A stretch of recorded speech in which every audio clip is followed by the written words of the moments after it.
Hi, spring is arriving. The days are brighter, they're sunnier, and they feel so much better, especially after those last few days where winter never seems to want to end. And we see the trees budding, the birds chirping, the flowers are growing, and poof, all of a sudden, every child in the neighborhood is outside playing, shrieking, yelling, having a great old time.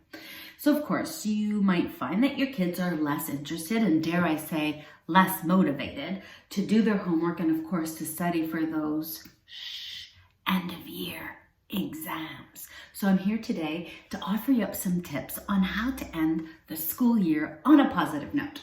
So my first tip for you today is to try as best as possible to stick to that back from school routine. So maybe your child washes their hands, puts their school books away, gets a snack, takes a small break, and then dives into their homework. But keeping to that routine will give them the structure that they need. And in the end, they'll get a sense of accomplishment and hopefully a chance to go outside and play with their friends.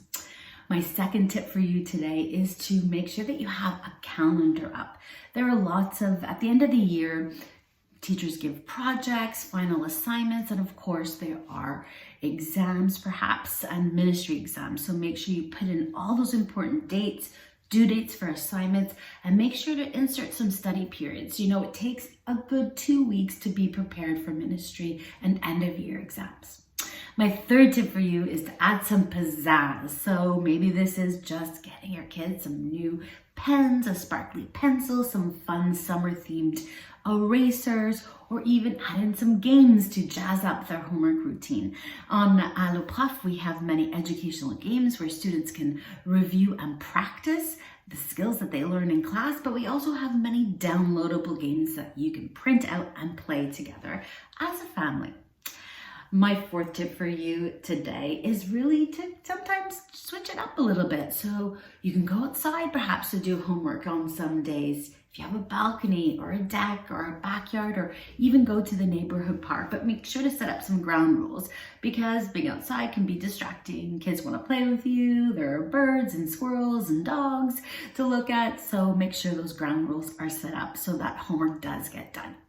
And my final tip for you is to be encouraging. So of course, it's the end of the year. They see summer, they just want that to come. But the end of the year comes with some very important tasks to accomplish. So remind them again of how far they've come, the progress they've made, the accomplishments they've achieved, and that this is really that final push until they can enjoy those summer days off, having fun, relaxing, and doing swimming, biking, reading, and of course, visit Alloprof Parents where you can find tips for you to help you get to the end of this school year too.